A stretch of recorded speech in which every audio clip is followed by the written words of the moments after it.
1,00,000 మంది శివభక్తులతో కలిసి మహారుద్రాక్ష పూజలో పాల్గొనండి. వెంటనే కాల్ చేసి మీ పేరును నమోదు చేసుకోండి. నమస్తే, welcome back to Suman TV. ప్రజలు మనతో పాటు ఉన్నారు అనలిస్ట్ మందర్ కృష్ణారెడ్డి గారు. నమస్తే సార్. నమస్తే అమ్మా. Sir, electric vehicles charging stations ఉంటాయి కదా, ఇప్పుడు చూస్తున్నాం మనం, ఎక్కడ పడితే అక్కడ ఉంటున్నాయి అవి. కొత్తగా మన తెలంగాణ గవర్నమెంట్ ఏంటంటే ఒక నోటీస్ ఇవ్వడం అయితే జరిగింది. స్థలం మేము ఇస్తాము, మీరు బిజినెస్ పెట్టుకోండి అని చెప్పేసి. మరి ఒకసారి డీటెయిల్గా వెళ్తే, అంటే ఇది ఒకటి అన్ఎంప్లాయ్మెంట్ ఉన్నటువంటి వాళ్ళకి ఇది ఒక మంచి అవకాశంగా కూడా కనిపిస్తుంది. ఒకసారి డీటెయిల్గా మాట్లాడుకుంటే సార్. ఇంధన సమస్యతో బాధపడుతున్నాయి ప్రపంచ దేశాలు ప్రస్తుతానికి. ఒక భారతదేశమే కాదు, అన్ని దేశాల్లో కూడా ఇంధన రేట్లు విపరీతంగా పెరిగాయి, గ్యాస్ రేట్లు విపరీతంగా పెరిగాయి. సహజంగా వెహికల్స్కు వాడేటువంటి వాటిల్లో పెట్రోలు, డీజిలు, గ్యాసు, సిఎన్జి వాడతారు. దాంతోపాటుగా ఎలక్ట్రికల్ వెహికల్స్ అనేవి ఎప్పటి నుంచో చాలా ఏళ్ళ నుంచి మనికలో ఉన్నాయి. బ్యాటరీతో నడిచేటువంటివి, బ్యాటరీని ఛార్జ్ చేసుకుంటే ఆటోమేటిక్గా వెళతాయి. దీంట్లో దూర ప్రయాణాలకు వెళ్ళడానికి కూడా ఇప్పుడు 500 కిలోమీటర్లు కూడా నాన్ స్టాప్గా వెళ్ళడానికి వీలుగా కూడా తయారు చేసిన బ్యాటరీస్ వస్తున్నాయి. 5 నిమిషాల్లో బ్యాటరీ ఛార్జింగ్ అయ్యేటువంటి అవకాశాలు కూడా ఉన్నాయి. అవి ఎక్కువగా లారీలు, బస్సులు, పెద్ద పెద్ద హెవీ వెహికల్స్కు వాటిని వాడేందుకు ప్రయత్నం చేస్తూ ఉన్నారు. కంపేర్ విత్ ది ఇవాళ ఉన్నటువంటి డీజిల్ కానీ, పెట్రోల్ కానీ, గ్యాస్ కానీ దీంతో కంపేర్ చేసుకుంటే చాలా చౌకలో ఎలక్ట్రిక్ వెహికల్ మనకు ప్రయాణానికి, అంటే తక్కువ ఖర్చులో మనం దాన్ని వాడుకోవడానికి అవకాశం ఉంది. అయితే డెన్మార్క్ లాంటి, నార్వే లాంటి దేశాల లోపల 80%, 90% ఎలక్ట్రికల్ వెహికల్స్ వాడటం ఎప్పటి నుంచో ప్రారంభించారు. మన దగ్గర 10% కన్నా ఇంతవరకు దాటలేదు. కొన్ని చోట్ల 5% నుంచి 10% మధ్యలో ఉన్నాయి. అంటే ఇంకా 90% మన దగ్గర ఎలక్ట్రికల్ వెహికల్స్ రాలేదు. ఎలక్ట్రికల్ వెహికల్స్ రావడం వల్ల ఇంకొక లాభం ఏమిటంటే వాతావరణ కాలుష్యాన్ని పూర్తిగా ఆపేస్తాయి. రోజు మనం 2 వీలర్ కావచ్చు, 3 వీలర్ కావచ్చు, 4 వీలర్ కావచ్చు, హెవీ వెహికల్ కావచ్చు, ఈ విడిచేటువంటి మొత్తం కార్బన్ డైఆక్సైడ్ ఏదైతే ఉందో ఇది టోటల్గా పర్యావరణాన్ని నాశనం చేసి పారేస్తుంది. మనం అదే గాలి మళ్ళీ పీల్చుకుంటున్నాం. తద్వారా రోగాలు విపరీతంగా వస్తున్నాయి. ఓజోన్ పొరకు తగిలి దాన్ని విచ్ఛిన్నం చేస్తే మొత్తం వాతావరణం అంతా కూడా నాశనం అయిపోయే పరిస్థితి ఏర్పడుతుంది. ఇలాంటి సిచ్యువేషన్స్లో కూడా ఎందుకు ఈ ఇంధనాన్ని వాడుతున్నారు అంటే ఇది సులభంగా తయారు చేయొచ్చు, సులభంగా వస్తున్న ఉద్దేశంతో చేస్తున్నారు. ఏది పెట్రోల్ కానీ, డీజిల్ కానీ ఇట్లాంటి వాటిని ప్రాసెసింగ్ చేయడం వల్ల. రెండోది, ప్రభుత్వానికి ఏమవుతుందంటే కోటానుకు లక్షల కోట్ల రూపాయలు లాభం వస్తుంది. ఒక్క సంవత్సరానికి ఇంధనం మీద కేంద్ర ప్రభుత్వానికి వచ్చేటువంటి డబ్బు 3 లక్షల నుంచి 5 లక్షల రూపాయల 5 లక్షల కోట్లు సంపాదించగలుగుతుంది. రాష్ట్రాలు కూడా ఒక్క రోజుకి సుమారు 750 నుంచి 1000 కోట్లు ఒక రోజుకు నష్టం. ఒకవేళ ఏది ₹1 తగ్గిస్తే, అంటే వీళ్ళు మొత్తం దీని మీద 30%, 20 నుంచి 30% దాకా ట్యాక్సెస్ ఉన్నాయి దీంట్లో, కేంద్ర ప్రభుత్వం, రాష్ట్ర ప్రభుత్వం కలిపి.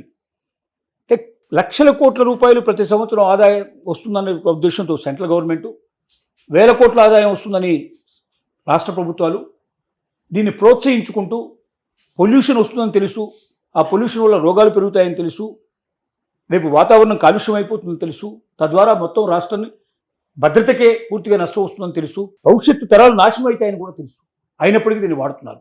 దీని నుంచి బయటపడడానికి ఎలక్ట్రికల్ వాహనాలని బాగా పెంపొందించాలి, బాగా అభివృద్ధి పరచాలని కేంద్ర ప్రభుత్వం నిర్ణయించింది. అలాగే రాష్ట్ర ప్రభుత్వాలు కూడా నిర్ణయించాయి.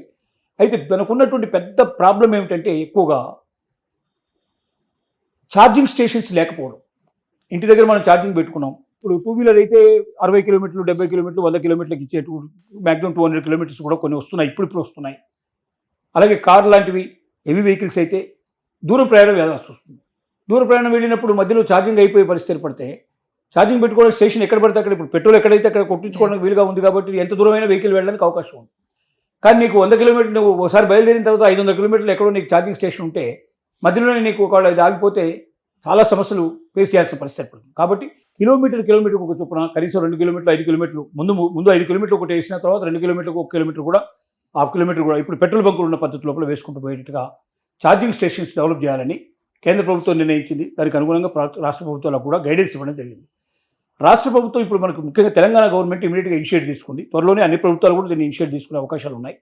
ఈ ఇనిషియేట్ ప్రకారం ఏం చెప్తున్నారు వాళ్ళంటే, మేము తగిన ల్యాండ్ను మీకు ఇస్తాం, గవర్నమెంట్ ల్యాండే ప్రొవైడ్ చేస్తాం, మీకు ఫ్రీగా ఇస్తాం, మీకు లేదా ఏదైనా నామినల్ మీకు రెంట్ మీద ఇస్తాం.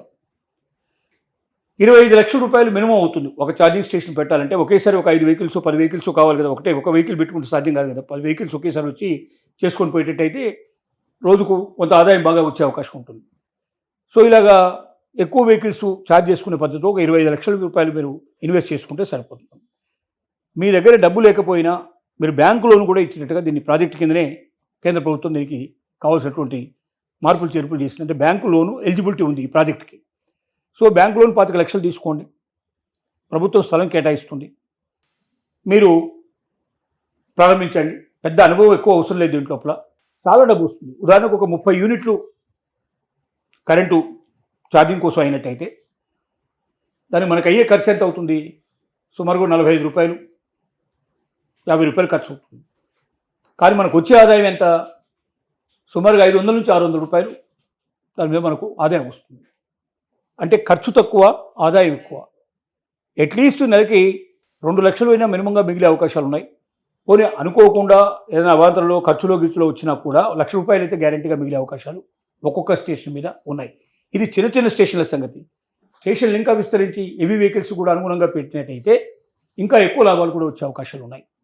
కాబట్టి తెలంగాణ నిరుద్యోగులంతా కూడా ఆలోచన చేసి ఇది మంచి వ్యాపారం, దీంట్లో నష్టాలు రావు, భవిష్యత్తు అంతా ఎలక్ట్రికల్ వెహికల్స్కే ఉంది. రోజు రోజుకి ఈ పెట్రోల్ బాధలు, ఈ ఇంధనం బాధలు విపరీతంగా పెరిగిపోతాయి. వాతావరణ కాలుష్యం కూడా పెరగడం ఎవరు కూడా ఆశించదగిన విషయం కాదు. కాబట్టి తమకు మేలు జరుగుతుంది, రాష్ట్రానికి మేలు జరుగుతుంది, దేశానికి మేలు జరుగుతుంది, ప్రపంచానికి కూడా మేలు జరుగుతుంది. కాబట్టి ఎక్కువ మంది ముందుకొచ్చి ముఖ్యంగా ఛార్జింగ్ స్టేషన్స్ గురించి ఈవీ ఎలక్ట్రికల్ వెహికల్స్ ఛార్జింగ్ స్టేషన్స్ని ఎక్కువగా పెట్టుకున్నట్టయితే లాభాలు బాగా దండిగా వచ్చే అవకాశం ఉంది. తద్వారా వాళ్ళ జీవితం కూడా స్థిరపడుతుంది, మంచి వ్యాపారం చేసిన ఆనందం కలుగుతుంది. ఎప్పటికప్పుడు బ్యాంకు లోన్ క్లియర్ చేసుకుంటూ పోతే భవిష్యత్తులో ఇంకా పెద్దదాన్ని కూడా ఏర్పాటు చేసుకోవడానికి అవకాశాలు ఉంటాయి. Thank you.